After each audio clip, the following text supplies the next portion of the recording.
अस्सलाम वालेकुम aspirants, नयाब Ramzan from 49 common is here. I hope you will be fine. आज की वीडियो पेपर प्रेजेंटेशन पे और आंसर की लेंथ पे है। Number of aspirants were asking about paper attempting techniques and length of the answer you right in your paper. Aspirants देखिए, सबसे पहली बात तो ये है कि मुझे लगता है कि 3 से 4 रिक्वायरमेंट्स होती हैं आंसर लिखने की, और जब भी हम CSS में या PMS में किसी क्वेश्चन का आंसर देते हैं तो इन 3 रिक्वायरमेंट्स को पूरा करना बहुत ज़रूरी होता है।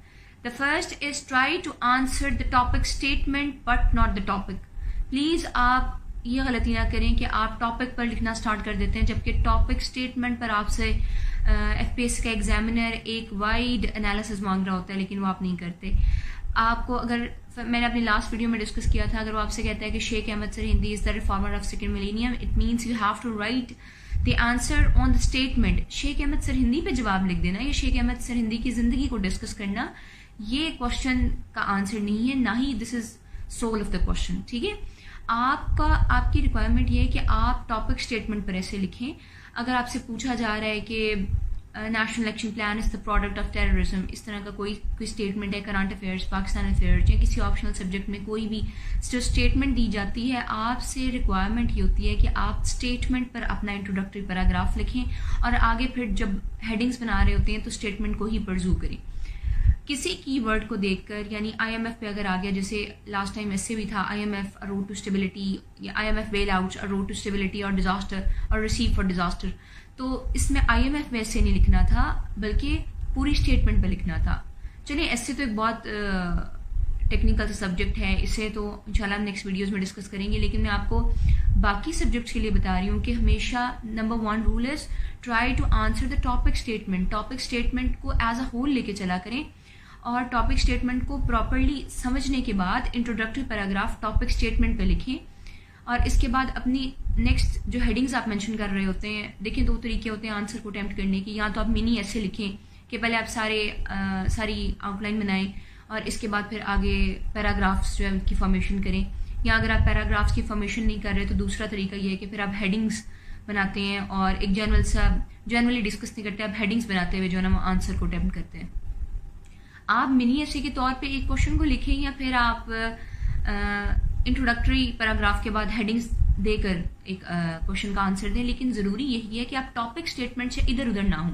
टॉपिक स्टेटमेंट से किसी वर्ड को उठा लेना और सिर्फ उस वर्ड को ब्रीफ करते रहना एग्जामिनर को, ये एब्सर्डिटी है। इस तरह की अप्रोच जो है वो नहीं रिक्वायर्ड CSS के आंसर में। CSS में किसी भी क्वेश्चन का आंसर लिखते हुए आपको चाहिए कि आप टॉपिक स्टेटमेंट को एज अ होल डिस्कस करें और टॉपिक स्टेटमेंट पे ही आगे जो है ना वो वाई, हाउ और व्हेन, इनके आंसर जो है ना वो आप कोट करें। इसके अलावा सेकंड जो बेसिक रिक्वायरमेंट होती है, आपकी आर्ग्यूमेंटेटिव पावर चेक की जाती है।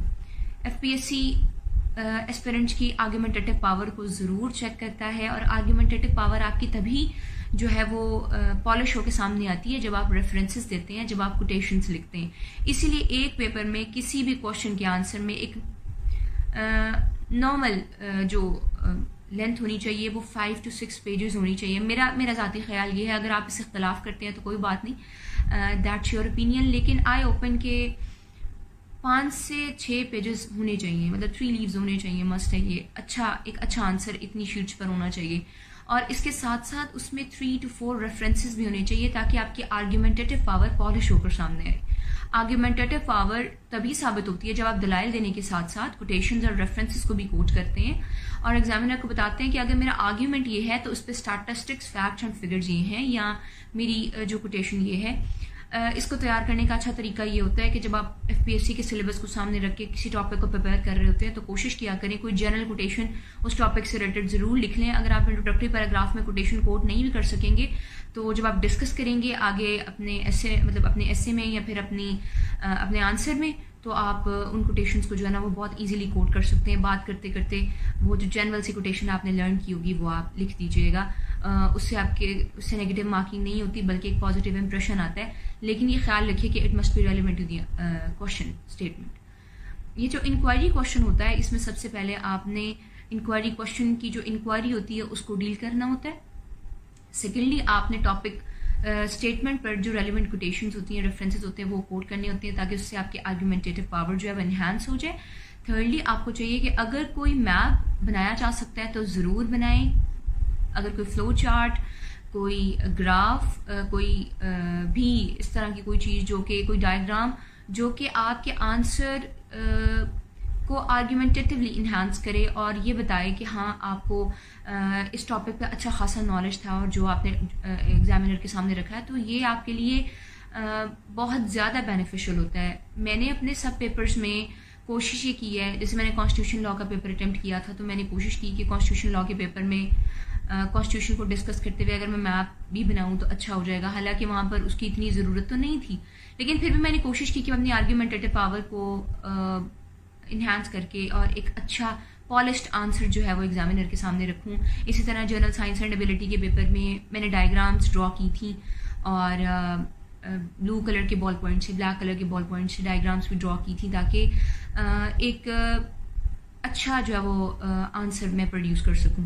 آپ کو بھی یہ سجیسٹ کروں گی کہ 3 بیسک باتوں کا آپ خیال رکھیں تو ان شاء اللہ تعالیٰ آپ کا آنسر جو ہے وہ اور بھی بہتر ہو جائے گا. اس میں پہلی یہ کہ آپ ٹاپک اسٹیٹمنٹ کو ایز اے ہول ڈسکس کیا کریں، ہیڈنگس بنائیں یا منی ایسے کے طور پہ لکھیں لیکن ایز اے ہول ڈسکس کریں. سیکنڈلی کوٹیشنز اور ریفرنسز لکھیں تاکہ آپ کے آرگیومنٹیٹیو پاور جو ہے وہ زیادہ بہتر طور پہ ڈیمانسٹریٹ ہو. اور نمبر 3 آپ ڈائیگرامس بنائیں، ڈائیگرامس نہیں تو فلو چارٹس بنائیں، نہیں تو میپس بنائیں اور اس طرح جو ہے نا اپنے کوشچن کو کے آنسر کو الیبوریٹ کریں. Definitely you will fetch very very good marks. اور آپ کی اگر آپ کی کوئی اور کوئری ہوگی پیپر پریزنٹیشن سے ریلیٹڈ تو I try to answer. Writing بہت امپورٹنٹ ہے، رائٹنگ اچھی ہونی چاہیے. کہ بہت سارے لوگ بری رائٹنگ کے ساتھ بھی سیزز کلیئر کر جاتے ہیں، لیکن ضروری نہیں کہ آپ کا بھی اس دن جو ہے وہ بہت فارچونیٹ ڈے ہو. Therefore try to have good writing, don't try to write cursive اور اسپائڈری. اپنا خیال رکھیں. اللہ تعالیٰ آپ کا نگہبان.